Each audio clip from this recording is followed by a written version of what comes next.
It's f***ing ridiculous. Second of all, when I came home from... Why don't you respond to an email? Second of all... Virtual reality. Hi, I'm Danny Murphy. And I'm Evan Real. And Evan, I don't want you to rot in hell, but I know the vibes between Jax and Brittany are sort of giving that old fight. But apparently that fight is nothing to what has been happening recently between the two of them. So Brittany said that she hit her breaking point after a specific fight that she had with Jax. She said this on Watch What Happens Live. You know, they always say like a woman can hit her breaking point and then it's like hard to come back from that. She said the fight was specific, but she wasn't super specific about what the fight was about. But she said that the veil was lifted and she basically saw what she needed to see to let her know to get the hell out of the relationship and book an Airbnb where she is still staying very happily. Points. Actually, I don't know if Airbnb has points, but I'm happy she's comfortable. I feel a lot of Vanderpump fans are sort of like confused and curious because what could be the breaking point for being married to Jax Taylor? Because I feel his cards have been exclusively on the table for forever, ever. So I feel like either like Britt just was kind of like, I don't want to do this anymore, or something very like unheard of happened. Yeah, because if you look back on the history of Jax and Brittany, there's the cheating on Brittany with Faith, which ultimately became Rotten Hale. The voice memo. Yes. Right. The voice memo. Then there was kind of the like coercing her to get a boob job. Like there's just been so much that has happened in the decade that these two have been together. You would have thought that Brittany would have hit her breaking point, but I guess she's just a very strong girl. You know, she sustained a lot for a good amount of time, and finally she was done with it. That's Southern strength, which we love. And I mean, while we don't know what Brittany was referring to, something tells me Jax will let us know, because he isn't the best at keeping secrets or any of his opinions to himself. Because did you see that clip going around of him at his bar, like kind of having spoken word poetry night about Vanderpump Rules? Scripted. I've been on the show for 9 years. Scripted. Yeah, I was really confused watching the clip because it was a heated tangent about how Vanderpump Rules is fake and scripted, and it just wasn't stopping, and no one was really interacting with it. Was like literally just him like leaning back on the mic at his bar. By the way, this was Jax's in Studio City, which I am not too far from right now here in LA. I've been there before. It's actually really cute. It's a great place to hang, and it looked like he was just hanging, having a watch party of Vanderpump Rules, which then went into a new episode of The Valley, because he was like, Vanderpump Rules is so fake. I did the show for 9 years. Everything is scripted. I actually make a cameo on this week's episode, and that scene was scripted. But The Valley, that is real. And then he said something about like, it's real because we're all new people and we're all struggling, which like, Huh? I mean, yeah, I feel like this friend group is certainly Struggle struggling City. to find peace. Yeah. Everyone's getting divorced or having separation issues, and Dodie's involved, so everyone is struggling to get on top. But it is funny how he is shitting on Vanderpump Rules when that's kind of what leads into The Valley, and also all of his friends are on the show, and also it's where he came from. And I mean, he's working for Bravo actively, so I'm confused. You have to know, he has to know someone probably was filming during this. You know what I mean? Oh, so I feel like he was definitely performing. Like he was performing for his audience, but that's a really good point. Like I kind of can't believe that he was so candid in expressing his thoughts when it's like literally the same executive producers taking care of The Valley. So you would think that the Vanderpump Rules process is very similar, if not identical, to the process of producing The Valley. I think this is just my assumption and my perception of it all. I feel like Jax Taylor feels like a different human than who he was on Vanderpump Rules. So it probably feels good for him to say that was fake, that wasn't real, that was scripted. And what you're seeing on The Valley is Jax 2.0, and this is the real me, even though I don't see much of a difference. I was going to say, it's like when the before and after, I'm like, get your money back from the surgeon, because it's like the after is the before. So it's, and I mean, entertaining. I don't know if they're is a ton of emotional growth being displayed. So I don't really know what he would be avoiding or hiding from. But I do like you talking about the executive producers, because one of the EPs of Vanderpump Rules is LVP, who's a little bit busy right now because she's not only having Vanderpump Rules cooking, she's over in France in Vanderpump Villa, which we saw the first few episodes. I'm obsessed with it. And we also got to talk to her, and she gave us some juice, Evan. Oh my God, yeah. It was so fun to chat with Lisa Vanderpump, and it was a really interesting time to talk to her because she does have this new show, Vanderpump Villa, on Hulu. Meanwhile, the drama is heating up on Vanderpump Rules. They just recently filmed their reunion. I do think that Lisa is also involved in the production of The Valley, so she has her hands full sort of overseeing the Vanderpump universe. So we, of course, had to ask her about the Vanderpump Rules reunion. She shared her take on Lala and Ariana not getting along. Lala and Ariana were fighting over Ariana sort of spending time with Sandoval. The reunion goes like this. You start to understand it a little bit, and then when it comes to the end, you're like, woo. It's like, it was like a great ending, a great thought out production-wise of how they kind of showed the last, but you'll see, it's good.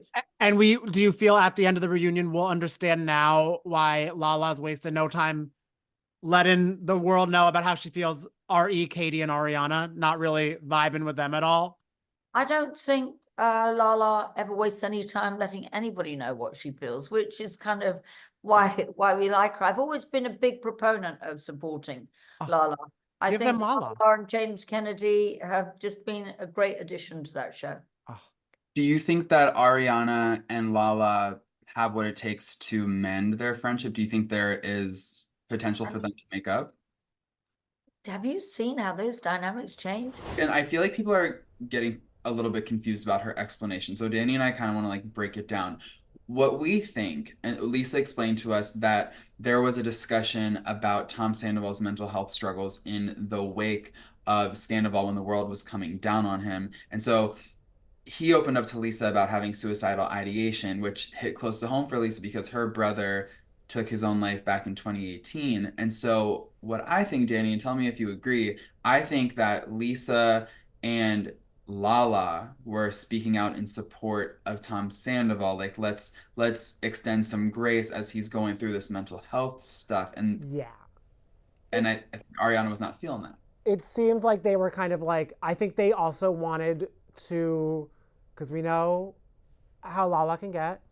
I feel Lala wanted to be like, Ariana, can't you own that was an awful situation for him, and while he put himself in it, you didn't help it? Am I saying that I agree with that scenario? I'm not on Vanderpump Rules, so no. But I think that's a lot, because even from seeing Lala on this episode, on this season so far, she's kind of starting to have a little bit more compassion for Sandoval. So I feel she wanted Ariana to admit something, and when she didn't, Lala gave her Lala, because LVP also said that Ariana did not eviscerate Lala at the reunion. But a lot of people in watching our interview with her is kind of saying like, oh, is anyone team Ariana besides Katie now? Yeah, because it kind of felt like Lisa did say she loves Lala. She's a big proponent of always supporting Lala, and she loves Lala for always speaking her mind. And then she did have some thoughts, feelings, and opinions about Ariana choosing to live with Tom Sandoval for a period of time. She did repeatedly mention that booking an appointment to spend time in the kitchen, it could be a little bit ridiculous. So I think, yeah, it seems like LVP might not totally be team Ariana, but she is team entertaining us. Oh, and that's my favorite team. And who's always on that team? Sometimes accidentally? Jill Zarin. And vacation Jill Zarin. You think it couldn't get worse than her surprise and everyone asking her to leave? You'd think that would be her vacation from hell? No, actually, well, this actually, I guess, was her vacation of making everybody else be in hell, because her Below Deck cameo, not getting the best reviews. She was like, just so you know, I used to have it on my boat, the button that we can just have on us, that we can just constantly ping to say we need something. Yeah, we don't have that on this boat. Yeah. She was like, you can just get on Amazon, I used to help my bit all the time. I was like, I bet your crew loved you. But look, here's the thing about Jill Zarin being on Below. Like, this is what you would expect from Jill Zarin on Below Deck. And if she didn't give such a performance, we wouldn't be talking about it and we would be bored. Now, the one clip that is really resonating with me, and I hope it's resonating with you too, Danny, because you and I both, we love Diet Coke. Diet Coke, if you're listening to us, please sponsor a future episode of Virtual Reality because we love Diet Coke so much. And there really is an art and a science to perfecting one's favorite way to consume. And there's a panic of when you're not in the States of getting your Diet Coke. That is very true. That's very, very true because in overseas it's not Diet Coke, it's Coca-Cola Light or Coke Zero, or it's not what we imbibe with here in the States. And so it was important for Jill to have her Diet Coke and have it perfectly prepared with the right amount of ice, right? It was a nice right amount of ice. And do you know how many Diet Coke she drinks a day? Wait, I missed that. How many? Guess. 10? Yes! Really? A perfect 10? 10! Okay. 10 cans of Diet Coke a day. I feel like if I counted, if I counted it, mine might be 10 a day. And also, if you let me know how much in a big gulp. Right. Oh, I love me a big. Wait, Danny? What is your favorite way to consume Diet Coke? Are you like a cold can kind of guy? McDonald's iced coffee. McDonald's Diet Coke. Yeah. Can.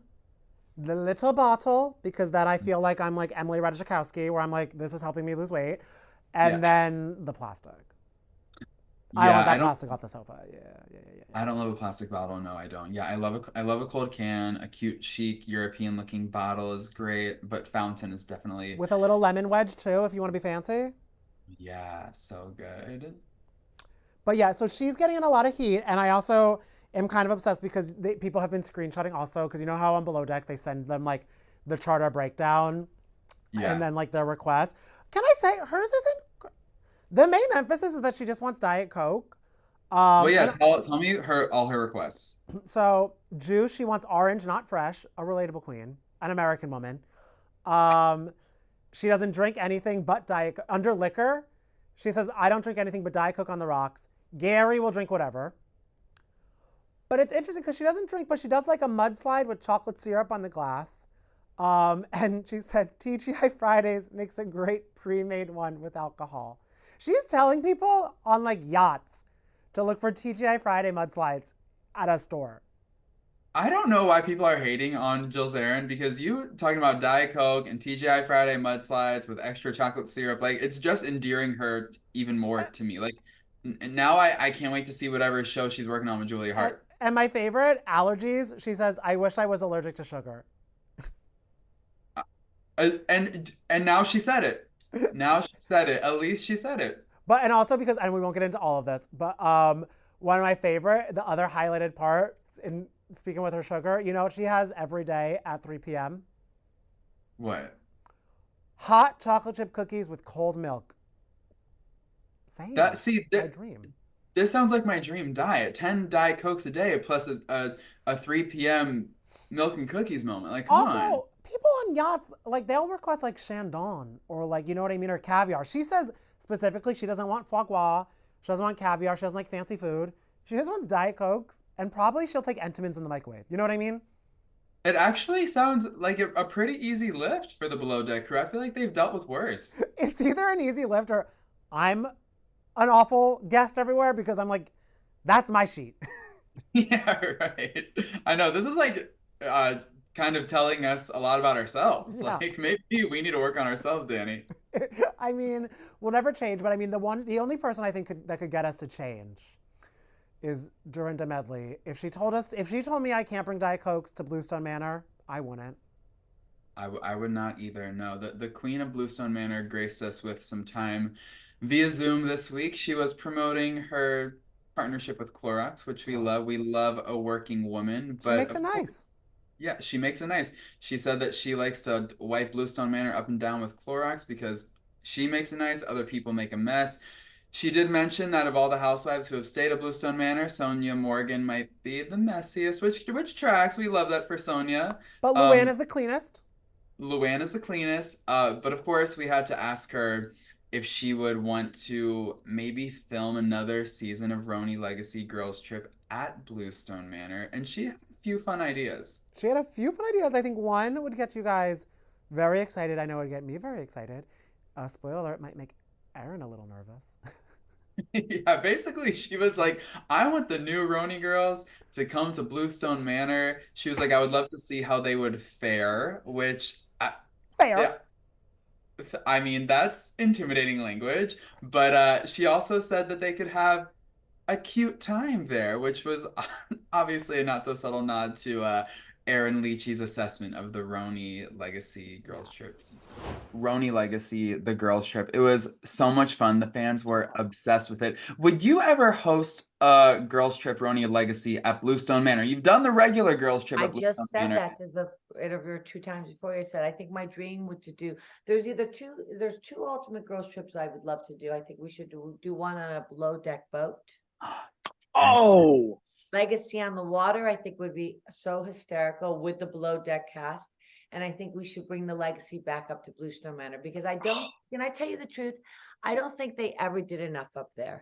And I think we learned that when they did Ultimate Girls Trip 2. I think the great gift of Ultimate Girls Trip 2 was people got to see Bluestone. Peacock filmed it in a totally different way than Bravo.